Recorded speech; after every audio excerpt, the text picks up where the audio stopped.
Hello students.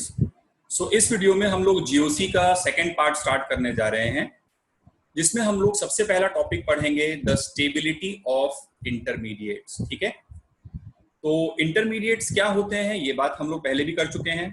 Intermediates are particles which are formed during the reaction and are destroyed before the completion of the reaction. ठीक है, इस तरह से हम लोग इंटरमीडिएट्स को डिफाइन करते हैं। कुछ ऐसे पार्टिकल्स जो रिएक्शन के बीच में बनते हैं और रिएक्शन खत्म होने के पहले डिस्ट्रॉय हो जाते हैं। और हमारे कोर्स ऑफ ऑर्गेनिक केमिस्ट्री में हम 6 इंटरमीडिएट्स के साथ रूबरू होंगे, जिनका नाम एक बार पहले भी बताया जा चुका है। वो इंटरमीडिएट्स क्या क्या हैं? Carbocation, free radical, carbanion, carbene, nitrene and benzyne. Benzyne is different from benzene. Benzene से मिक्स मत करिएगा, बेंजाइन कुछ और होता है। ठीक है, जिनमें से ऊपर वाले 3 intermediates that is carbocation, free radical और कार्बनायन, ये ज्यादा कॉमन है, ज्यादातर रिएक्शंस इन पर बेस्ड होती हैं। कार्बीन, नाइट्रीन और बेंजाइन की कुछ बहुत लिमिटेड रिएक्शंस, इक्का दुक्का रिएक्शंस हैं, जिनके बारे में भी हम लोग आगे चल के पढ़ेंगे। ठीक है, बट अभी जो हमारा डिस्कशन है वो मेनली इन तीनों की स्टेबिलिटी के अराउंड फोकस रहेगा।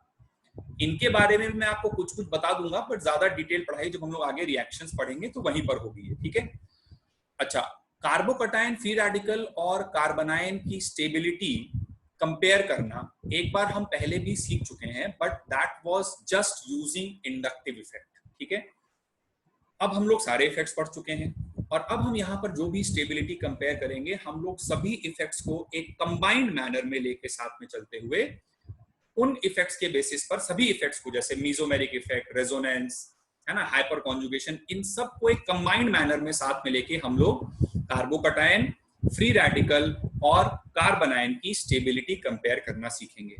ये एक बहुत ही ज्यादा इंपॉर्टेंट पार्ट है। स्टेबिलिटी ऑफ इंटरमीडिएट निकालना या स्टेबिलिटी ऑफ इंटरमीडिएट पता करना हमें आना चाहिए, क्योंकि आगे रिएक्शन मैकेनिज्म में जितने भी क्वेश्चन होंगे कि कोई पर्टिकुलर रिएक्शन का रेट क्या है, कोई पर्टिकुलर रिएक्शन स्पॉन्टेनियस है या नहीं है, ये सारी बातें इंटरमीडिएट की स्टेबिलिटी के बेसिस पर ही डिसाइड होती हैं। ठीक है, तो आइए शुरू करते हैं सबसे पहले इंटरमीडिएट से, दैट इज कार्बोकटायन। अब कार्बोकटायन क्या होता है, इसका एक ब्रीफ आइडिया आप सबके पास पहले से है। Carbocation is basically a cation of carbon, जिसमें कार्बन पर प्लस चार्ज होता है, इलेक्ट्रॉन डेफिशिएंट पार्टिकल होता है। ठीक है, तो एक टिपिकल कार्बोकटायन कुछ इस टाइप का होता है कि कार्बन से 3 ग्रुप्स लगे हुए हैं। कोई ये ग्रुप आपके सामने की तरफ आ रहा है, ये कुछ Y हो गया, एंड ये पीछे की तरफ जा रहा है तो ये कुछ Z हो गया। ठीक है, तो एक टिपिकल कार्बोकटायन में कार्बन की हाइब्रिडाइजेशन sp2 होती है। सारी कैरेक्टरिस्टिक्स मैं एक बार पहले बता चुका हूं, और ये ट्राइगोनल प्लेनर होता है, और कार्बन के पास एक वेकेंट p ऑर्बिटल और प्लस चार्ज होता है। This is how a typical carbocation looks. इसका शेप हो गया ट्राइगोनल प्लेनर। ठीक है, ये सारी बातें हमने, अगर शुरू से वीडियोस आपने देख रखे हैं तो हमने पहले कर रखी है। ठीक है, अब यहां पर हमको स्टेबिलिटी ऑफ द कार्बोकटायन के बारे में चर्चा करनी है। तो कार्बोकटायन एक इलेक्ट्रॉन डेफिशिएंट पार्टिकल है, कार्बन पर प्लस चार्ज है, तो जितने भी इलेक्ट्रॉन रिलीजिंग इफेक्ट्स होंगे, ठीक है, कार्बन पे प्लस चार्ज है, तो कोई अगर अपना इलेक्ट्रॉन इसको दे दे तो उससे इसका प्लस चार्ज कम होगा। तो जितने भी इलेक्ट्रॉन रिलीजिंग इफेक्ट्स हैं, प्लस वाले इफेक्ट्स हैं, वो सब कार्बोकटायन की स्टेबिलिटी बढ़ाने का काम करेंगे। ठीक है, तो अब क्या है कि स्टेबिलिटी ऑफ कार्बोकटायन में इन सारे इफेक्ट्स को आप देखिए, तो वो वाला कार्बोकटायन सबसे ज्यादा स्टेबल होगा जिसमें प्लस एम लग रहा होगा, कि प्लस एम भी इलेक्ट्रॉन डोनेटिंग है, प्लस एच भी इलेक्ट्रॉन डोनेटिंग है और प्लस आई भी इलेक्ट्रॉन डोनेटिंग है।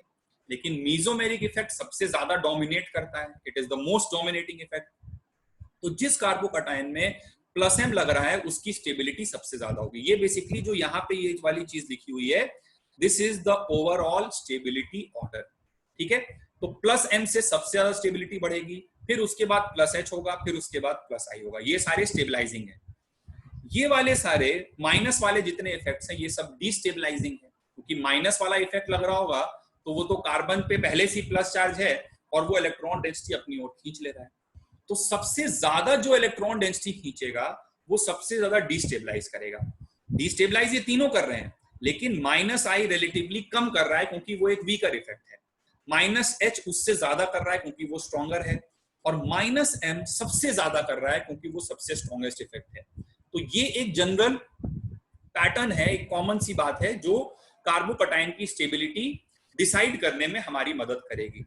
लेकिन ऑर्गेनिक केमिस्ट्री में मैंने आपको पहले बताया है कि ये सारे इफेक्ट्स तो ही हैं, लेकिन इन सभी इफेक्ट्स पे भारी पड़ने वाला एक इफेक्ट है, और वो है एरोमेटिक और एंटी एरोमेटिक। तो अगर एरोमेटिक कार्बोकटायन आ जाएगा तो वो सबसे ज्यादा स्टेबल हो जाएगा, तो वो मैंने सीरीज में सबसे ऊपर डाल दिया है। और एंटी एरोमेटिक कार्बोकटायन होगा तो उसकी स्टेबिलिटी सबसे मिनिमम होगी। ये एक जनरल स्टेबिलिटी का ऑर्डर है जिससे हम कार्बोकटायन की स्टेबिलिटी जज कर सकते हैं, सोच सकते हैं, ठीक है।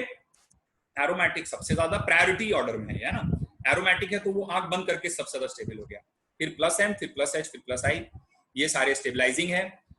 -M, -I, -H, -M, और लास्ट में आया एंटी एरोमेटिक। लेकिन for the specific case of carbocation, सिर्फ ऐसा कार्बोकटायन में होगा, एक फैक्टर और है जो इन सभी फैक्टर्स पर भारी पड़ जाता है, और वो पर्टिकुलर कार्बोकटायन सबसे ज्यादा स्टेबल हो जाता है, और वो फैक्टर होता है प्यारे बच्चों डांसिंग रेजोनेंस का। तो ये एक नई चीज है जो पहली बार ये नाम आ रहा है। तो सबसे पहले हम लोग इसको डिस्कस कर लेते हैं कि dancing resonance is greater then aromatic is greater then +M, ये सीरीज चलेगी। पर्टिकुलर केस ऑफ कार्बोकटायन के लिए एक पर्टिकुलर टाइप का कार्बोकटायन, एक खास प्रकार का कार्बोकटायन होता है जहां पर डांसिंग रेजोनेंस होता है, और ये एक बहुत इंपॉर्टेंट चीज है जिसकी वजह से उस कार्बोकटायन की स्टेबिलिटी बहुत ज्यादा बढ़ जाती है, ठीक है। तो आइए सबसे पहले बात को उठाते हैं, शुरू करते हैं विद डांसिंग रेजोनेंस, क्योंकि बाकी सारी चीजों का तो हमको कुछ कुछ आइडिया है ही है पहले से, और उन पर हमें सिर्फ क्वेश्चन ही लगाने हैं, ठीक है। तो डांसिंग रेजोनेंस को थोड़ा सा डिटेल में समझते हैं। हेडिंग डालते हैं, सबसे पहला फैक्टर कार्बोकटायन की स्टेबिलिटी के लिए एरोमेटिसिटी से भी ऊपर जो फैक्टर है दैट इज डांसिंग रेजोनेंस, ठीक है। डांसिंग रेजोनेंस के बारे में बात करते हैं। तो आइए समझते हैं कि ये डांसिंग रेजोनेंस होता क्या है। देखिए, एक कार्बोकटायन है, पहले उसको मैं बना दूं अगर, ठीक है, जिसमें एक 3 मेंबर्ड रिंग है, साइक्लोप्रोपाइल रिंग है, और इससे लगा हुआ है CH2+, ठीक है। ये कार्बोकटायन है। इस कार्बोकटायन का नाम होता है साइक्लोप्रोपाइल मिथाइल कार्बोकटायन, ठीक है। अगर CH3 होता, CH3+ होता तो मिथाइल बोलते, लेकिन मिथाइल में एक H हटकर एक साइक्लोप्रोपाइल रिंग आ गया, तो इसको बोलते हैं साइक्लोप्रोपाइल मिथाइल कार्बोकटायन, ये इसका नाम है, ठीक है। शॉर्ट फॉर्म में इसको आगे से मैं बोलूंगा CPM carbocation, cyclopropyl methyl carbocation. और डांसिंग रेजोनेंस वाला केस हम लोग टिपिकली सिर्फ और सिर्फ इसी कार्बोकटायन की डिस्कस करेंगे। तो एक कार्बोकटायन मैंने ये बनाया, दूसरा कार्बोकटायन मैं इसके बगल में एक और बना दूं अगर, ठीक है। और इस कार्बोकटायन में यहाँ पर एक पाई बॉन्ड है मान लीजिए, और इधर है प्लस चार्ज, ठीक है। एक कार्बोकटायन ये बना। और अब अगर मैं आपसे पूछूं कि बेटा आपको क्या लग रहा है इसमें किसकी स्टेबिलिटी ज्यादा होगी, तो नेचुरली ज्यादातर लोग आप में से अभी जितनी हमने पढ़ाई करी है उसके बेसिस पर आप बोलोगे सर ये तो एरोमेटिक मुझे नजर आ रहा है, आपने इतने सारे एरोमेटिसिटी के एग्जाम्पल करवाए हैं, और इसमें तो ऐसी कोई खास बात है नहीं, रेजोनेंस भी नहीं हो रहा है यहाँ पे, तो कोई चीज ऐसा खास फैक्टर तो नजर नहीं आ रहा है, बहुत ज्यादा हाइपर कॉन्जुगेशन हो रहा है जिसकी वजह से यहाँ पे एक अल्फा कार्बन है तो अल्फा हाइड्रोजन एक है, लेकिन एरोमेटिसिटी तो सर बहुत ही ज्यादा डोमिनेटिंग फैक्टर है। तो उसके बेसिस पर अगर हम लोग सोचें तो हमें लग रहा है कि भाई ये वाला कार्बोकटायन अनडेफिनेट मतलब अनडाउटेडली ज्यादा स्टेबल होना चाहिए, this should be the stability order. किसका ऑर्डर है ये? स्टेबिलिटी का ऑर्डर, ठीक है। लेकिन जो एक्सपेरिमेंटल फैक्ट्स हैं वो कुछ और कहते हैं। एक्सपेरिमेंटल फैक्ट्स ये कहते हैं कि ज्यादा stable carbocation cyclopropyl methyl carbocation है, एरोमेटिक से भी ज्यादा स्टेबल है, ठीक है। अब ऐसा क्यों? तो इसके लिए एक्सप्लेनेशन है the concept of dancing resonance. और ये जो डांसिंग रेजोनेंस मैं आपको पढ़ाने जा रहा हूं ये सिर्फ और सिर्फ पूरे ऑर्गेनिक केमिस्ट्री में साइक्लोप्रोपाइल मिथाइल कार्बोकटायन के लिए ही आपको लगाना है। कार्बोकटायन के लिए लगाना है और कार्बोकटायन में भी कौन सा कार्बोकटायन? Cyclopropyl methyl carbocation. पहले तो इस कार्बोकटायन को अच्छे से पहचान लो, ठीक है। एक 3 मेंबर्ड रिंग है और रिंग के बाहर CH2+ है, ठीक है। अच्छे से इसको पहचान लो, सिर्फ यहीं पर डांसिंग रेजोनेंस का कॉन्सेप्ट लगता है, बस और कहीं नहीं, ठीक है। ना कार्बनायन में, ना फ्री रेडिकल में, कहीं नहीं, सिर्फ कार्बोकटायन में, और वो भी साइक्लोप्रोपाइल मिथाइल कार्बोकटायन में। तो आओ पहले तुम्हें समझाते हैं कि क्या है डांसिंग रेजोनेंस। अब ये कार्बोकटायन तो स्टेबल है, ये एक एक्सपेरिमेंटल फैक्ट हो गया। अब क्यों है? तो देखो क्या है कि साइक्लोप्रोपाइल मिथाइल कार्बोकटायन में इस कार्बन के पास एक वेकेंट p ऑर्बिटल है, ऐसा हम लोग जानते हैं। अब क्या होता है कि ये जो कार्बन कार्बन के सिग्मा इलेक्ट्रॉन्स हैं, ठीक है, साइक्लोप्रोपाइल रिंग में जो कार्बन कार्बन के सिग्मा इलेक्ट्रॉन्स हैं, वो एग्जैक्टली इस लाइन के अलोंग नहीं होते हैं, ठीक है। क्यों नहीं होते हैं? क्योंकि भाई देखो ये कार्बन sp3 है ना, ये वाले कार्बन की बात अगर करी जाए, so this is sp3 hybridised, और sp3 हाइब्रिडाइज्ड है, तो बॉन्ड एंगल भाई sp3 के लिए 60 डिग्री होना तो बहुत अच्छी बात नहीं है, काफी अनस्टेबल, इसीलिए 3 मेंबर रिंग भी होता है। तो जो सिग्मा इलेक्ट्रॉन क्लाउड है इस कार्बन और कार्बन के बॉन्ड का, ये वाला कार्बन और ये वाला कार्बन, ये एग्जैक्टली अलोंग द लाइन नहीं होता है। ये सिग्मा इलेक्ट्रॉन क्लाउड थोड़ा सा लाइन से बाहर की तरफ एक बनाना जैसे शेप में बाहर प्रोजेक्ट करता रहता है, ठीक है। और इसी तरह इस वाले कार्बन कार्बन बॉन्ड में भी जो सिग्मा इलेक्ट्रॉन क्लाउड है वो पूरा पूरा इस लाइन के अलोंग ना होकर के बनाना के शेप में थोड़ा फैल के रहता है स्पेस में बेसिकली, ठीक है। एक बनाना के शेप में वो बाहर की तरफ प्रोजेक्ट करता रहता है। और अगर ये बनाना के शेप में इस तरह से बाहर की तरफ प्रोजेक्ट कर रहा है, तो इस सिग्मा इलेक्ट्रॉन क्लाउड और इस वेकेंट ऑर्बिटल के बीच में हो सकती है ओवरलैपिंग, और इसी चीज को हम लोग बोलते हैं डांसिंग रेजोनेंस। ये सिग्मा इलेक्ट्रॉन क्लाउड इस लाइन के अलोंग नहीं है, वो टुवर्ड्स द वेकेंट ऑर्बिटल है। तो ये जो इलेक्ट्रॉन डेंसिटी है ये इस वेकेंट ऑर्बिटल के पास पहुंच जाती है, और एक तरह से पॉजिटिव चार्ज का डीलोकलाइजेशन हो जाता है। अब इसको हम लोग पेपर पे कैसे रिप्रेजेंट करते हैं, ठीक है। बेसिक रीजन तो ये है, बट पेपर पे से डांसिंग रेजोनेंस का नाम क्यों आया और कैसे इसको हम लोग रिप्रेजेंट करते हैं, ये हम लोग थोड़ा सा समझ लेते हैं। तो एक बार फिर से हम लोग बनाते हैं साइक्लोप्रोपाइल मिथाइल कार्बोकटायन का स्ट्रक्चर, ठीक है। तो ये हो गया हमारा cyclopropyl methyl carbocation, 3 membered ring और CH2+। अब तुम ये सोचो कि ये जो सिग्मा इलेक्ट्रॉन क्लाउड है, ये जो सिग्मा इलेक्ट्रॉन क्लाउड है, इसको एक बार के लिए लोन पेयर की तरह सोचो भाई। ये अब इलेक्ट्रॉन्स इस कार्बन के पास जाने की टेंडेंसी रख रहे हैं, तो इसको अगर लोन पेयर की तरह सोचो तो ये लोन पेयर कन्वर्ट हो जाएगा किसमें? पाई में, और इससे एक रेजोनेटिंग स्ट्रक्चर बन जाएगा। रेजोनेटिंग स्ट्रक्चर क्या बनेगा? इस सिग्मा इलेक्ट्रॉन क्लाउड को तुमने सोचा एक मिनट के लिए, है नहीं लोन पेयर, तुम सोच रहे हो, ठीक है। तो ये है तो सिग्मा इलेक्ट्रॉन ही, बट ये सिग्मा इलेक्ट्रॉन पाई में कन्वर्ट हुआ, तो पाई में कन्वर्ट हुआ तो इससे जनरेट हो जाएगा डबल बॉन्ड, CH2 यहां पे आएगा और इस वाले कार्बन पर आ जाएगा प्लस चार्ज। तो ये हमने बनाया एक रेजोनेटिंग स्ट्रक्चर। एक दूसरा रेजोनेटिंग स्ट्रक्चर हम और बना सकते हैं कि ये जो 2 इलेक्ट्रॉन्स है, जैसे इस वाले बॉन्ड को पाई में कन्वर्ट कराया था, वैसे ही सपोज करो कि इस वाले सिग्मा को पाई में कन्वर्ट करा दिया जाए, ठीक है। तो इस वाले सिग्मा को अगर पाई में कन्वर्ट कराएंगे तो एक रेजोनेटिंग स्ट्रक्चर और बन जाएगा यहाँ पर, ठीक है, जहां पर इसमें आ जाएगा डबल बॉन्ड CH2 और इस वाले कार्बन पर आ जाएगा प्लस चार्ज, ठीक है। तो ये खास प्रकार का रेजोनेंस हमने यहाँ पे डिस्कस किया जिसमें कि सिग्मा इलेक्ट्रॉन्स पार्टिसिपेट कर रहे हैं। This is against the basic rules of resonance, ठीक है। तो ये खास प्रकार का रेजोनेंस है। इस वाले CH2 को थोड़ा सा हम लोग इधर बना देते हैं, तो यहां पर हमारे पास CH2 आ जाएगा, राइट, इस तरह से लगेगा, ठीक है। तो ये खास प्रकार का रेजोनेंस है जहां पर हम लोग सिग्मा इलेक्ट्रॉन्स को पाई में कन्वर्ट करा रहे हैं, ठीक है, और इसीलिए हम लोग इसे बोलते हैं सिग्मा रेजोनेंस। यहीं से इसका नाम आया, सिग्मा रेजोनेंस का नाम आया। और यहां पे अगर आप देखो तो आपको ऐसा लगेगा कि ये जो प्लस चार्ज कार्बन पे था, ये इस कार्बन से इस कार्बन पे और इस कार्बन से इस कार्बन पे, है ना, क्या कर रहा है? डांस कर रहा है, यहां से कूद के यहां आया, यहां से कूद के यहां आया।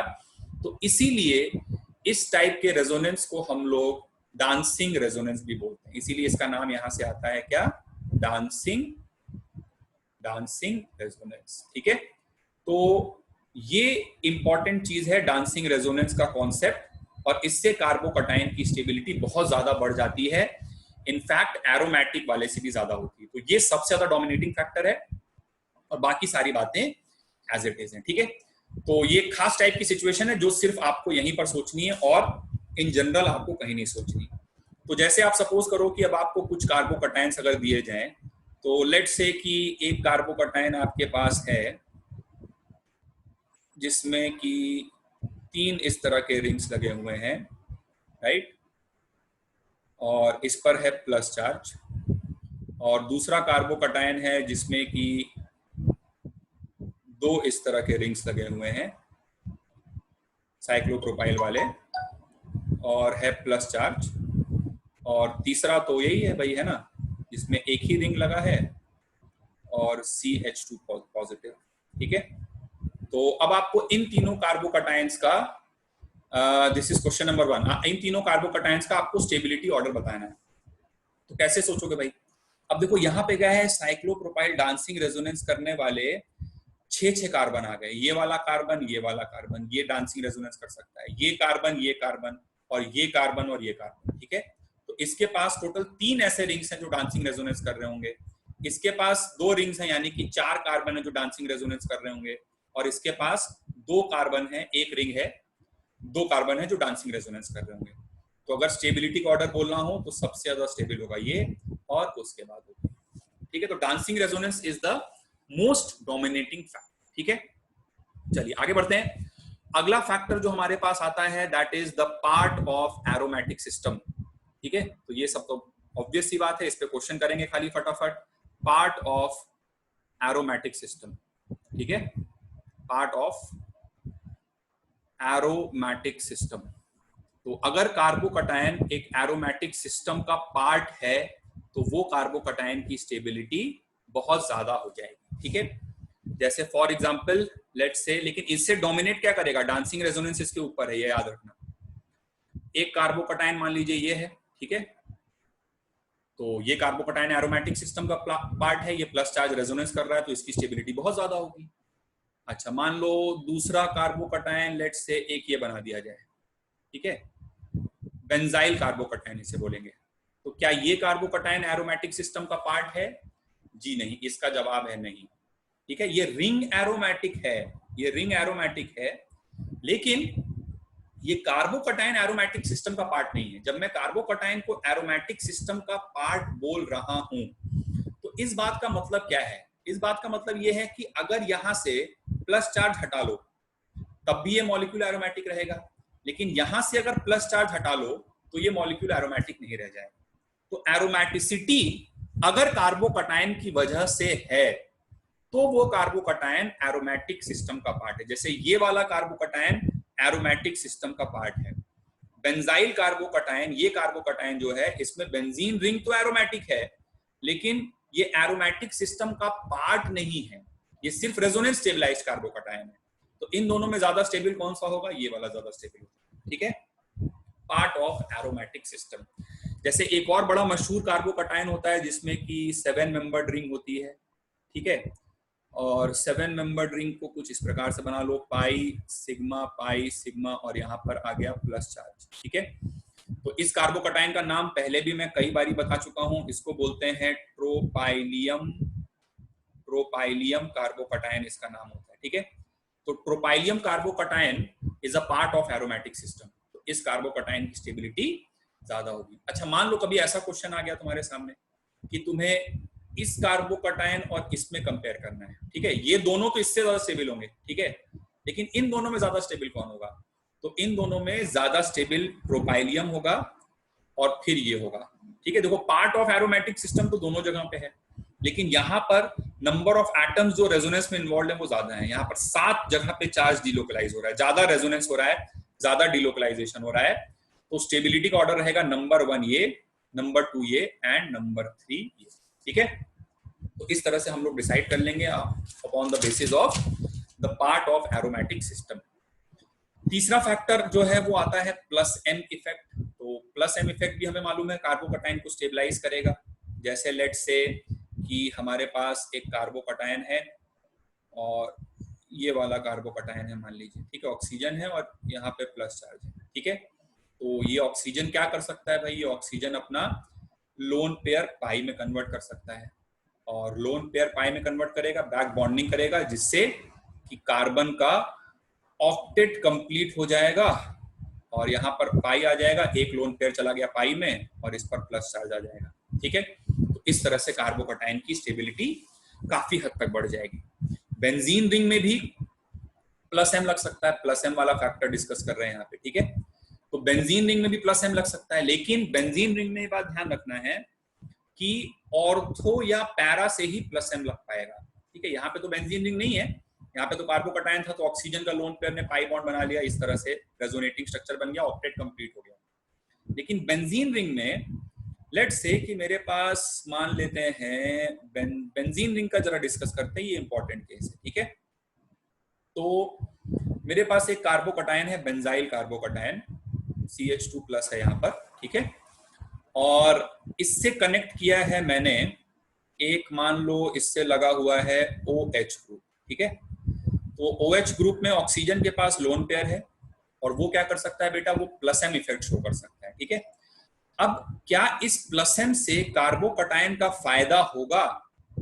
ये फायदा तभी होगा जब ये OH ऑर्थो या para with respect to the carbocation है। कार्बोकटायन के रिस्पेक्ट में ऑर्थो या पैरा पे प्लस एम वाला ग्रुप लगा है, बेंजीन रिंग की बात हो रही है, तभी वो कार्बोकटायन को फायदा पहुंचा सकता है। क्यों ऐसा मैं कह रहा हूं, ये जैसे ही हम लोग रेजोनेटिंग स्ट्रक्चर्स बनाएंगे तो बात हमको क्लियर हो जाएगी। जैसे मैं एक रेजोनेटिंग स्ट्रक्चर बनाता हूं OH का, अभी कार्बोकटायन को छोड़ देते हैं, वहां पर CH2+ लगा हुआ है और OH जो कि प्लस एम वाला ग्रुप है, तो वो अपने लोन पेयर को पाई में कन्वर्ट करेगा और ये पाई लोन पेयर में कन्वर्ट हो जाएगा, ठीक है। तो एक रेजोनेटिंग स्ट्रक्चर जो हम बनाएंगे that will be something like this. यहां पर आ जाएगा डबल बॉन्ड OH, ऑक्सीजन पर लोन पेयर और पॉजिटिव चार्ज, और ये वाला जो पाई है ये कन्वर्ट हो चुका है किसमें, ये कन्वर्ट हो चुका है एक लोन पेयर नेगेटिव चार्ज। तो ये रेजोनेंस करके ऑर्थो पर आया। अच्छा, फिर इसी तरह से अगर आगे रेजोनेटिंग स्ट्रक्चर बनाओगे तो प्रैक्टिस खूब अच्छे से करिए जम के हमने। तो अब अगला रेजोनेटिंग स्ट्रक्चर कैसा बनाओगे बेटा, इस पाई को लोन पेयर में कन्वर्ट करोगे और ये लोन पेयर पाई में कन्वर्ट करोगे।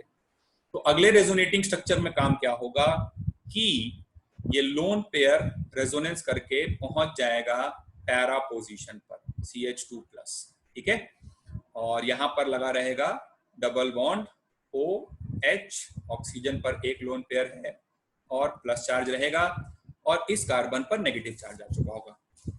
अब देखो क्या यहाँ पे यूनिक चीज हुई, अब ये रेजोनेंस करके जस्ट इस कार्बोकटायन के सामने आ गया और अब ये लोन पेयर इस कार्बोकटायन के साथ बैक बॉन्डिंग कर सकता है। तो अगला रेजोनेटिंग स्ट्रक्चर आप सोच सकते हो भाई, इसको डबल बॉन्ड CH2 बना दो, तो OH+M लगा सकता है और इस प्लस एम का कार्बोकटायन को फायदा भी पहुंच सकता है, प्रोवाइडेड कि जो भी प्लस एम वाला ग्रुप हो, वो OH हो या कोई भी ग्रुप हो, वो कार्बोकटायन के रिस्पेक्ट में ऑर्थो या पैरा पोजीशन पर हो। अगर ऑर्थो पे होता तो भी इसके सामने आता और पैरा पे है तो भी इसके सामने आ रहा है। रेजोनेंस इफेक्ट डिस्टेंस डिपेंडेंट तो होता नहीं है, तो उससे कोई फर्क है नहीं कि ऑर्थो पे या पैरा पे, दोनों से प्लस एम बराबर ही लगेगा।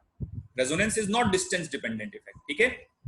लेकिन अगर मेटा पे हो जाएगा तो अगर सपोज करो मेटा पे हो गया तो फिर तुम इस बात का फायदा नहीं उठा पाओगे, क्योंकि अगर मेटा पर OH है तो उसका लोन पेयर इसके सामने आएगा ही नहीं, और इसके सामने अगर नहीं आएगा तो रेजोनेंस स्टेबलाइज्ड रेजोनेंस नहीं हो पाएगा इस मॉलिक्यूल, ठीक है। तो इसलिए बेंजीन रिंग में प्लस एम इफेक्ट लग पाएगा कब, जब प्लस एम लगाने वाला ग्रुप ऑर्थो या para position with respect to carbocation पे हो। तो अगर मैं आपको एक छोटा सा क्वेश्चन दूं यहां पर, जैसे लेट से मेरे पास एक कार्बोकटायन है, बेंजीन रिंग है, ठीक है, जल्दी से ऐसे बना देते हैं, उससे लगा हुआ है CH2+ और यहाँ पर लगा हुआ है NH2, और दूसरा एक और कार्बोकटायन है, बेंजीन रिंग है, उससे लगा हुआ है CH2+ और मेटा पोजीशन पर लगा हुआ है NH2, ठीक है। मुझे क्या करना है, इन दोनों कार्बोकटायंस की कंपेयर करनी है स्टेबिलिटी। तो अब आप सोचो भाई क्या होगा स्टेबिलिटी का ऑर्डर। तो यहाँ पर NH2+M लगा सकता है, ठीक है, तो ये तो प्लस एम इफेक्ट लगाएगा क्योंकि पैरा पोजीशन पर है, ठीक है। लेकिन यहाँ पर NH2 मेटा पोजीशन पर है, तो मेटा पोजीशन पर होने की वजह से प्लस एम इफेक्ट तो बिल्कुल दूर दूर तक नहीं लग रहा होगा। तो क्वेश्चन आता है कि सर फिर कौन सा इफेक्ट लग रहा होगा, तो प्लस एम तो नहीं लग रहा है। अब इफेक्ट लग रहा है इसका नाइट्रोजन का दूसरा इफेक्ट क्या होता है जो सिग्मा से ऑपरेट करता है, दैट इज -I। तो ये इस पर कौन सा इफेक्ट लगा रहा है, -I इफेक्ट लगा रहा है, और -I इफेक्ट लगा रहा है तब तो स्टेबिलिटी को कम ही कर रहा है भाई, है ना। सिग्मा से जो इफेक्ट ऑपरेट होता है, पाई इलेक्ट्रॉन जिसमें इन्वॉल्व नहीं होते हैं, वो तो नाइट्रोजन के हिसाब से -I इफेक्ट है ना, प्लस एम लग नहीं पा रहा है। यहां पर क्या लग रहा है, प्लस एम -I, यहां पर भी लग रहा है, लेकिन प्लस एम -I से डोमिनेटिंग है ना भाई, भारी पड़ता है उसके ऊपर, तो किसकी स्टेबिलिटी ज्यादा होगी, इसकी स्टेबिलिटी ज्यादा हो जाएगी, ठीक है। कुछ और क्वेश्चंस करते हैं हम लोग based upon the comparison of stability of carbocation. चलिए, तो ये सारे क्वेश्चंस हैं आपके सामने। तो यहाँ पर बेंजीन रिंग है, उससे लगा हुआ है CH2+, और पैरा पोजीशन पर ग्रुप लगा हुआ है OC डबल बॉन्ड OCH3। अब इसमें हमें साफ साफ समझ में आ रहा है कि ऑक्सीजन के पास लोन पेयर है, तो ये वाला जो ग्रुप है ये क्या कर सकता है, ये प्लस एम इफेक्ट लगा सकता है, ठीक है। यहाँ पर भी बेंजीन रिंग है, CH2+ है, पैरा पोजीशन पर लगा हुआ है OCH3, ऑक्सीजन के पास लोन पेयर है, ये भी कौन सा इफेक्ट लगा सकता है, प्लस एम लगा सकता है, ठीक है। तो दोनों ही प्लस एम लगा रहे हैं, तो भैया किसकी स्टेबिलिटी ज्यादा होगी, ऑब्वियसली जिसका प्लस एम ज्यादा होगा उसकी स्टेबिलिटी ज्यादा होगी। तो किसका प्लस एम ज्यादा है, तो ये बात हमने वैसे याद भी कर रखी है कि इस वाले OR and OC double bond OR, तो OR का प्लस एम ज्यादा होता है और इस वजह से इसकी स्टेबिलिटी ज्यादा होगी। बट ये याद रखने वाली बात नहीं है ना, इसको मैंने लॉजिकली भी सोचना आपको सिखाया है। देखो यहाँ पे क्या हो रहा है, ये ऑक्सीजन का लोन पेयर सिर्फ बेंजीन रिंग के साथ रेजोनेंस कर रहा है, लेकिन ये वाला जो ऑक्सीजन का लोन पेयर है ये बेंजीन रिंग के साथ भी रेजोनेंस कर रहा है और इस C डबल बॉन्ड O के साथ भी तो रेजोनेंस कर रहा है। ये पाई को कन्वर्ट करो लोन पेयर में और इस लोन पेयर को कन्वर्ट करो पाई में। तो OR का जो लोन पेयर है ये सिर्फ इधर रेजोनेंस कर रहा है, और ये जब इधर रेजोनेंस में उलझ जाएगा तब इस साइड रेजोनेंस नहीं कर पाएगा, तो उस समय इसका प्लस एम किसी काम का नहीं रहेगा। तो इस वजह से OR का प्लस एम ज्यादा है और इसकी स्टेबिलिटी ज्यादा। मतलब ऐसे सोचना है तुम्हें कि इसका लोन पेयर ज्यादा वफादार लोन पेयर है, ठीक है, ये सिर्फ इधर ही अपनी इलेक्ट्रॉन डेंसिटी को ट्रांसमिट कर रहा है, लेकिन ये लोन पेयर ज्यादा लॉयल नहीं है, वफादार नहीं है ना, ये कभी इधर कर रहा है और कभी इधर कर दे रहा है। जब इधर electron density C double bond O के साथ रेजोनेंस कर लिया तब तो काम नहीं आया ना उसका प्लस एम, तो इसलिए इसकी स्टेबिलिटी ज्यादा हो जाएगी, ठीक है। चलो नेक्स्ट क्वेश्चन में आ जाओ।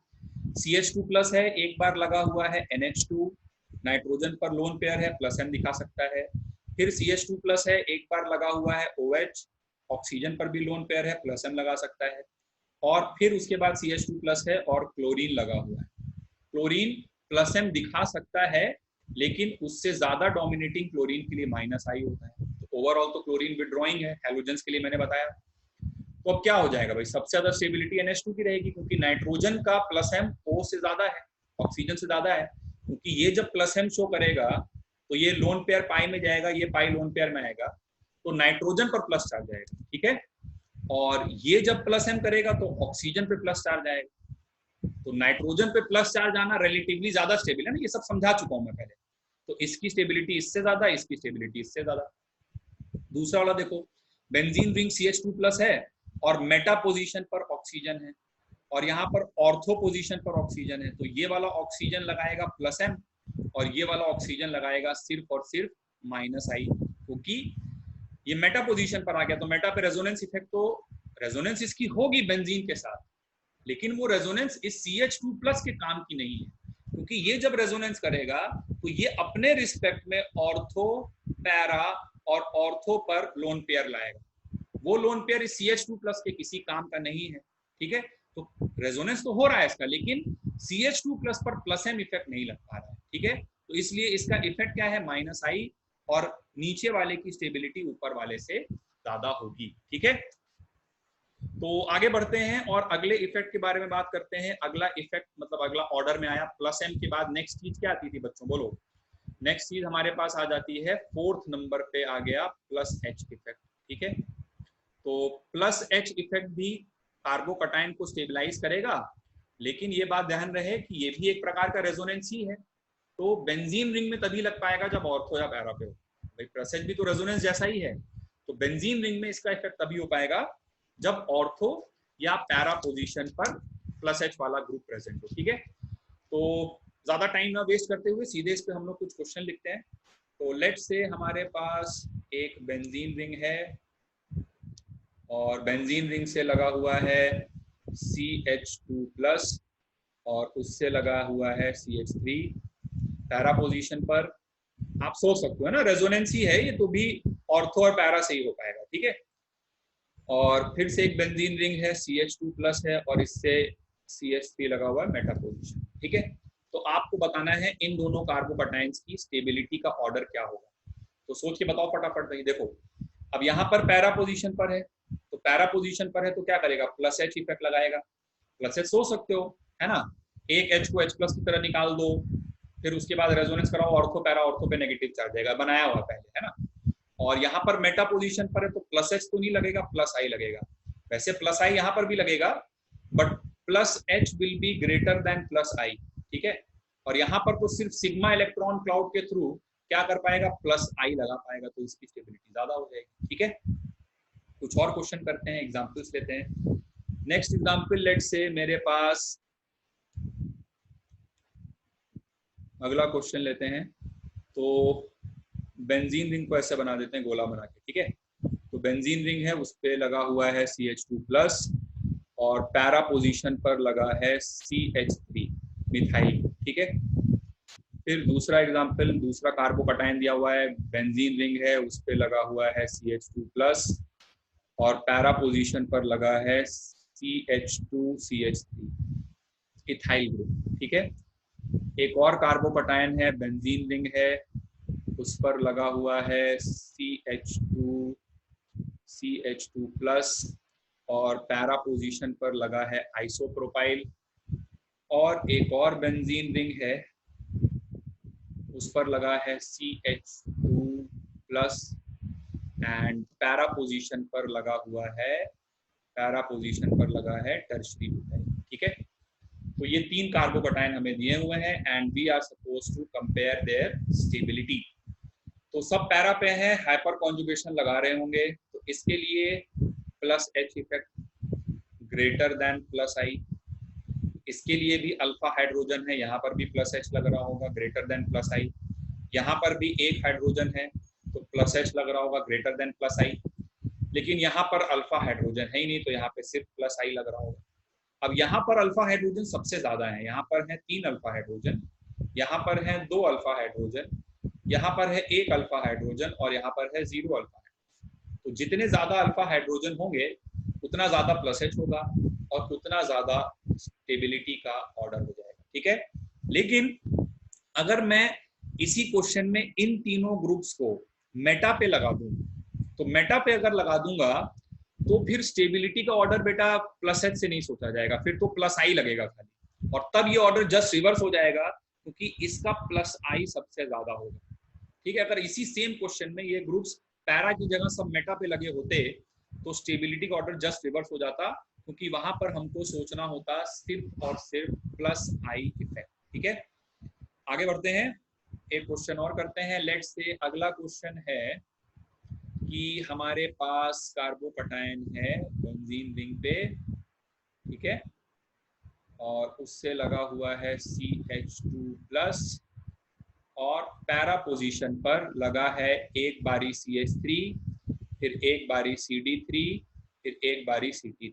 तीन स्ट्रक्चर आप सोच लो, पैरा पोजीशन पर एक बार CH3 लगा है, एक बार CD3 लगा है, एक बार CT3 लगा है। कौन सी पोजीशन पर, पैरा पोजीशन। ठीक है, तो आपको बताना है स्टेबिलिटी का ऑर्डर।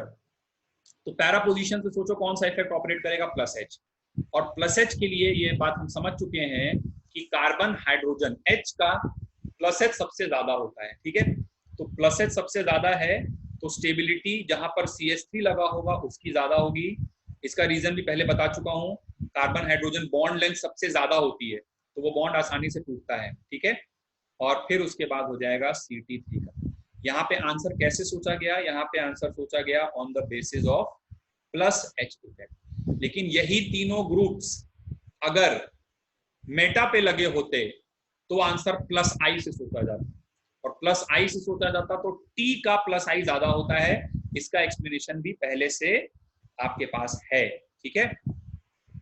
चलिए फिर इसके बाद अगला इफेक्ट आता है, नेक्स्ट इफेक्ट की तरफ आगे बढ़ते हैं, माइनस आई इफेक्ट, ठीक है। तो माइनस आई एक डीस्टेबलाइजिंग है, ठीक है। Minus I effect electron density को कम करेगा, लेकिन माइनस आई अगर लग रहा है तो स्टेबिलिटी ज्यादा होगी as compare to minus H. अब हम क्या करते हैं, जो बाकी के बचे हुए इफेक्ट्स हैं उनको एक साथ ही ले लेते हैं। बेसिक लॉजिक तो हमें मालूम ही है, हम लोगों को क्या करना है, सिर्फ कुछ क्वेश्चन करने हैं, ठीक है। तो माइनस एच लग रहा है तब तो स्टेबिलिटी और भी कम हो जाएगी, और माइनस एम लग रहा है तब स्टेबिलिटी एकदम बिल्कुल रद्दी पुअर हो जाएगी, और इससे लास्ट में बस रहेगा एंटी एरोमेटिक, ठीक है। तो इस बात की आपको क्या फील आनी चाहिए बेसिकली। तो कुछ इलस्ट्रेशंस लेते हैं इस पर बेस्ड, लेट से। तो एक इलस्ट्रेशन चलो सिंपल सा करते हैं, CH3 CH2 प्लस, ठीक है। तो एक कार्बोकटायन हमारे पास ये है, और दूसरा कार्बोकटायन है CCl3 CH2 प्लस, ठीक है। तो अब सोचो भाई इन दोनों में किसकी स्टेबिलिटी ज्यादा होगी। ऑब्वियसली यहाँ पर क्या हो रहा है, यहाँ पर प्लस आई भी लग रहा है और प्लस एच भी है यहाँ, तो है ना, तो इसकी स्टेबिलिटी ज्यादा हो जाएगी, ठीक है। बिकॉज ये प्लस आई लगाएगा, क्लोरीन मोरीन जो है वो क्या करेगा, माइनस आई लगाएगा। चलो एक इलस्ट्रेशन और लेते हैं, ठीक है। नेक्स्ट एग्जाम्पल अगर हम लोग लें, तो अगला एग्जाम्पल है हमारे पास बेंजीन रिंग है, ठीक है। बेंजीन रिंग पर हमारे पास लगा हुआ है CH2 प्लस, और यहाँ पर लगा हुआ है CH3, ठीक है। मिक्स फॉर्म में क्वेश्चन करते हैं कुछ। और फिर एक और इलस्ट्रेशन है, यहाँ भी बेंजीन रिंग है, इस पर भी लगा हुआ है हमारे पास CH2 प्लस, और पैरा पोजीशन पर लगा है CCl3, और तीसरा एक और स्ट्रक्चर हमें दिया हुआ है, बेंजीन रिंग है, उस बेंजीन रिंग पर है CH2 प्लस, और मेटा पोजीशन पर लगा हुआ है व्हाट, CCl, ठीक है। तो इन तीनों कार्बोकटायंस की we have to compare the stability. तो आइए सोचते हैं, ये पैरा पर है, तो पैरा पर है तो इफेक्ट लगा सकेगा प्लस एच, ये भी पैरा पर है, CCl3 देखकर कुछ याद आ रहा है आपको, ये इफेक्ट क्या लगाएगा, minus H. Reverse of hyper conjugation होगा, करा के देखना, ऑर्थो पैरा और ऑर्थो, ऑर्थो पैरा और ऑर्थो पर प्लस चार्ज आएगा, तो कार्बोकटायन के जस्ट सामने प्लस चार्ज पहुंचेगा, तो ये तो बहुत ज्यादा डिस्टेबलाइज कर देगा कार्बोकटायन, ठीक है। आप प्रीवियस वीडियोस में CCl3 का मैंने बेंजीन रिंग के साथ resonating structure, hyper conjugative structure बना के दिखाया भी था। और ये है मेटा पर, तो मेटा पर है तो resonance effect that is minus H effect तो यहाँ पर नहीं लग पाएगा, माइनस एच नहीं लग रहा होगा। क्या लग रहा होगा यहाँ पर लग रहा होगा माइनस एच, ठीक है। तो अब स्टेबिलिटी अगर सोचें, तो जहां पर प्लस एच है वहां तो स्टेबिलिटी खूब बढ़िया हो जाएगी, अच्छी हो जाएगी, तो प्लस नंबर 1 पे ये रहेगा। अब ये दोनों डिस्टेबलाइज कर रहे हैं, लेकिन ये माइनस आई से डिस्टेबलाइज कर रहा है, तो यहाँ पे डिस्टेबलाइजेशन कम होगा, तो रिलेटिवली ये ज्यादा स्टेबल होगा, और ये सबसे कम होगा स्टेबिलिटी में, नंबर 3 पर ही आ जाएगा। माइनस एच से स्टेबिलिटी सबसे ज्यादा कम हो जाएगी, ठीक है। जैसे एक इलस्ट्रेशन और अगर हम लोग करें, तो लेट्स टेक अनदर एग्जांपल, एक और लेते हैं एग्जांपल। तो इस एग्जांपल में क्या हो रहा है कि हमारे पास बच्चों एक बेंजीन रिंग है, ठीक है, और इससे लगा हुआ है हमेशा की तरह CH2 प्लस, और यहाँ पर लगा है CH3, और एक और बेंजीन रिंग है, उससे लगा हुआ है CH2 प्लस, और यहाँ पे लगा है CCl, ठीक है। एक क्वेश्चन ये है, और एक और दूसरा क्वेश्चन नोट कर लो आप जल्दी से। अगला क्वेश्चन है कि एक बेंजीन रिंग है, उससे CH2 प्लस लगा हुआ है, और पैरा पोजीशन पर लगा है C डबल बॉन्ड OH, ये लगा है। दूसरा एक और कार्बोकटायन हमें दिया हुआ है, ठीक है, और इस कार्बोकटायन में पैरा पोजीशन पर लगा है CH3 और तीसरा एक और कार्बोकटाइन हमें दिया हुआ है, फिर से benzene ring CH2 plus, right, and para position पर CCl।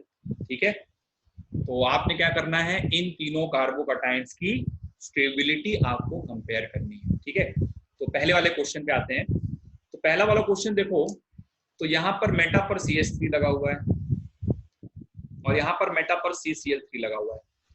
तो ये मेटा पर तो खाली इंडक्टिव इफेक्ट चलेगा भाई, तो ये कौन सा इफेक्ट होगा, प्लस आई, और ये कौन सा इफेक्ट होगा, माइनस आई। ठीक है, केवल और केवल इंडक्टिव चलेगा। तो प्लस आई अगर सिग्मा इलेक्ट्रॉन से ऑपरेट कर रहा है तो ये स्टेबिलिटी को बढ़ा देगा, तो ये आंसर हो जाएगा। ठीक है, अगले क्वेश्चन में आते हैं। यहाँ पर पैरा पर बेंजल्डिहाइड टाइप का C double bond O, X double bond Y है, तो ये पाई इधर शिफ्ट होगा और ये पाई इधर आ जाएगा। ठीक है, इससे आएगा ऑर्थो पे प्लस, फिर वो रेजोनेंस करके पैरा पे पहुंचेगा। तो ये ग्रुप कौन सा लगा रहा है, माइनस M इफेक्ट लगा रहा है। ये ग्रुप कौन सा लगा रहा है, ये ग्रुप प्लस H इफेक्ट लगा रहा है, पैरा पे है। और ये ग्रुप कौन सा लगा रहा है, ये reverse of hyper conjugation, minus H effect लगा रहा है। तो क्या लगता है स्टेबिलिटी का ऑर्डर क्या होना चाहिए? तो प्लस H वाला नो डाउट सबसे ज्यादा स्टेबल होगा, फिर उसके बाद माइनस H लग रहा है तो स्टेबिलिटी कम होगी, लेकिन सबसे कम स्टेबिलिटी होगी माइनस M वाले केस में। This will be the order of stability. ठीक है, कुछ एक दो इलस्ट्रेशंस और लेते हैं, जनरल क्वेश्चंस, जहां पर सभी फैक्टर्स जो है एक साथ मिक्स हो जाएं। तो ये कुछ और इलस्ट्रेशंस हम लोग करते हैं, क्वेश्चंस आपके सामने पहले से लिखे हुए हैं। तो इन क्वेश्चंस में हमको कार्बोकटाइन्स की स्टेबिलिटी का ऑर्डर बताना है। तो सबसे पहला वाला, दिस इज बेंजाइल कार्बोकटाइन। यहाँ पर क्या हो रहा है कि दो बेंजीन रिंग्स के साथ रेजोनेंस कर रहा है। ये है पार्ट ऑफ एरोमेटिक सिस्टम और ये है पार्ट ऑफ एरोमेटिक सिस्टम। ठीक है, तो एरोमेटिक सिस्टम का पार्ट है तो सबसे ज्यादा तो वो डोमिनेट करेगा। तो नंबर 1 इसकी स्टेबिलिटी होगी और नंबर 2 इसकी होगी। इन दोनों में कैसे डिसाइड करना मैं पहले बता चुका हूँ। इसमें ज्यादा एटम्स रेजोनेंस में इन्वॉल्व हैं, इसमें कम एटम्स रेजोनेंस में इन्वॉल्व हैं। ठीक है, इन दोनों में तो सिंपल रेजोनेंस हो रहा है, लेकिन इसमें ज्यादा रेजोनेंस हो रहा है। ये इस वाले रिंग के साथ भी रेजोनेंस कर रहा है और राइट साइड वाले रिंग के साथ भी रेजोनेंस कर रहा है। तो नंबर 3 पे स्टेबिलिटी इसकी हो जाएगी और नंबर 4 पे इसकी स्टेबिलिटी हो जाएगी। This will be the order of stability. अगले क्वेश्चन में देखते हैं, 3 कार्बोकटाइन्स ये दिए हुए हैं। ये है पार्ट ऑफ एरोमेटिक, ये है पार्ट ऑफ एंटी एरोमेटिक। तो ये सबसे कम स्टेबल, ये सबसे ज्यादा स्टेबल, और ये तो एक नॉर्मल रेजोनेंस स्टेबलाइज्ड है, तो नंबर 2 पर ये हो जाएगा। ठीक है, नेक्स्ट क्वेश्चन पे आते हैं। अगले क्वेश्चन में हमें कार्बोकटाइन बेंजीन रिंग पे CH2 प्लस दिख रहा है और NH2 ग्रुप लगा है ऑर्थो पर, लोन पेयर है, प्लस M लगा रहा हूं। यहाँ पर NH2 मेटा पे लगा है, तो यहाँ पर तो सिर्फ और सिर्फ माइनस आई लगा रहा होगा नाइट्रोजन के हिसाब से। सोचिए, तो जो सिग्मा इलेक्ट्रॉन्स है उनको अपनी तरफ खींच रहा होगा, है ना। प्लस M इफेक्ट यहाँ नहीं लग पाएगा। और यहाँ पर पैरा पर है तो यहाँ भी प्लस M लग रहा होगा। ठीक है, अच्छा, तो अब बीच वाला जो है जिसमें माइनस आई लग रहा है उसकी स्टेबिलिटी तो सबसे कम होगी। ठीक है, लेकिन यहाँ भी प्लस M लग रहा है और यहाँ भी प्लस M लग रहा है, तो इन दोनों में किसकी स्टेबिलिटी ज्यादा होगी? आप बोलोगे सर ऑर्थो वाले की स्टेबिलिटी ज्यादा होगी क्योंकि पास में है तो ज्यादा प्लस M लगाएगा। ठीक है, लेकिन बच्चों प्लस M तो डिस्टेंस पे डिपेंड नहीं करता है, ऑर्थो से लगे चाहे पैरा से लगे, प्लस M तो उतना ही लग रहा है। ठीक है, तो प्लस M से डिसाइड नहीं कर पाओगे। अब दूसरा फैक्टर कौन सा है? दूसरा फैक्टर है नाइट्रोजन का माइनस आई। ठीक है, प्लस M यहाँ पर भी उतना है और प्लस M यहाँ पर भी उतना है, डिस्टेंस पे डिपेंड नहीं करता है।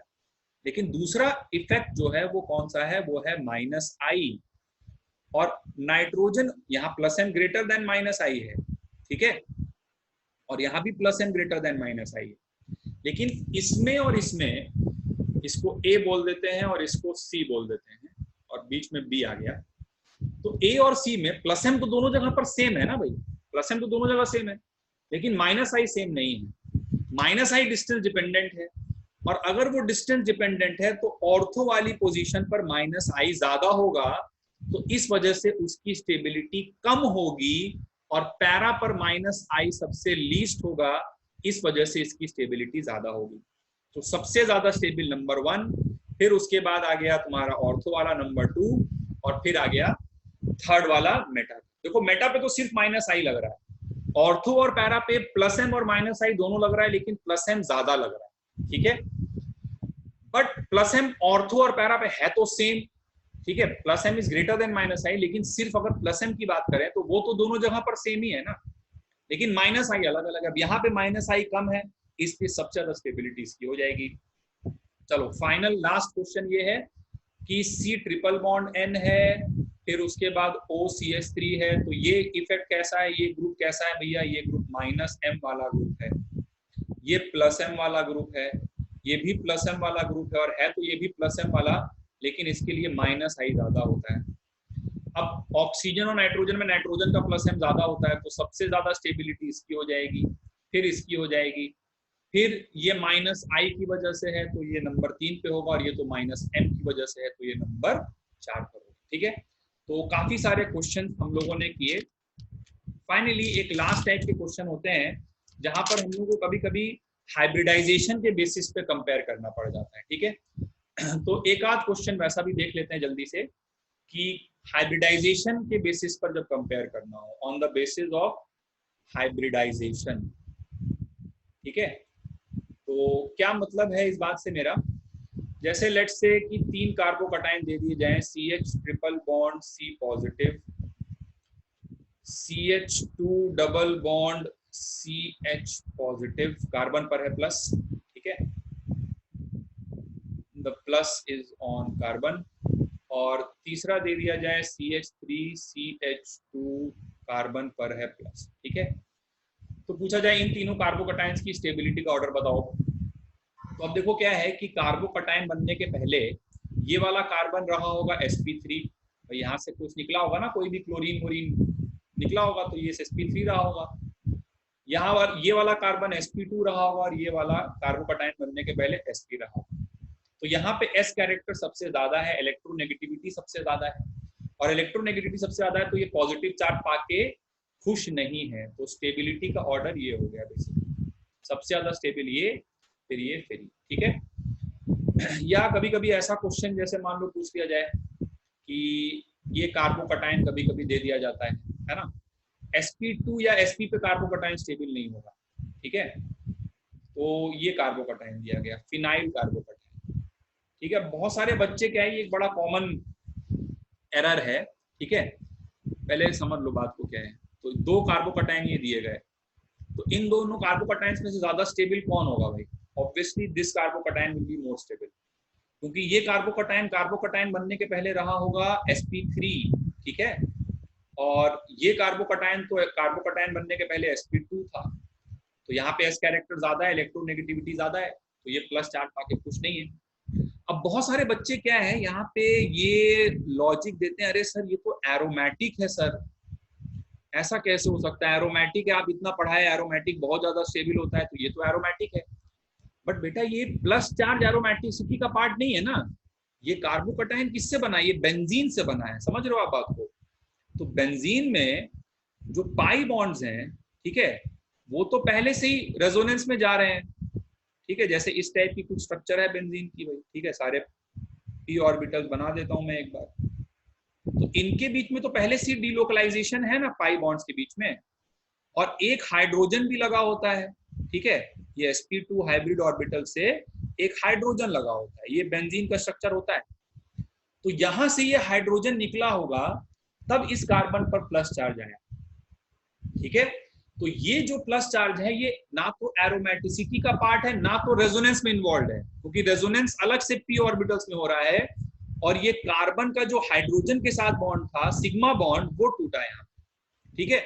तो बहुत सारे बच्चे क्या करते हैं, एक बड़ी कॉमन मिस्टेक है कि इस कार्बोकटाइन को जो मैंने बनाया है यहाँ पर, इस वाले कार्बोकटाइन को इस कार्बोकटाइन के साथ मिक्स कर देते हैं, बोलते हैं अरे ये तो सेम ही बात है, नहीं, ये कार्बोकटाइन बेंजाइल है, ठीक है, और ये रेजोनेंस स्टेबलाइज्ड काफी स्टेबल कार्बोकटाइन है, और ये वाला कार्बोकटाइन फिनाइल कार्बोकटाइन है, this is a phenyl कार्बोकटाइन which is a highly unstable कार्बोकटाइन, ठीक है। इसमें जो एरोमेटिसिटी है उसका कार्बोकटाइन से कोई लेना देना नहीं है, ठीक है, ना तो वो प्लस चार्ज रेजोनेंस में जा रहा है, और ना ही ये पार्ट ऑफ एरोमेटिक सिस्टम है, ठीक है। तो इस वजह से पहले तो ये कार्बोकटाइन की स्टेबिलिटी ज्यादा होगी, और फिनाइल कार्बोकटाइन को बेंजाइल कार्बोकटाइन के साथ मिक्स करने की भूल आप सब ना करें, ठीक है।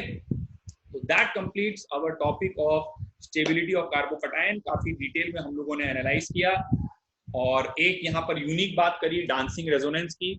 सभी चीजों को प्रायोरिटी ऑर्डर में आप ध्यान रखिएगा, और अगले वीडियो में हम लोग आगे मिलेंगे जब हम और इंटरमीडिएट्स की स्टेबिलिटी के बारे में बात करेंगे, ठीक है। Till then have a nice time and take care.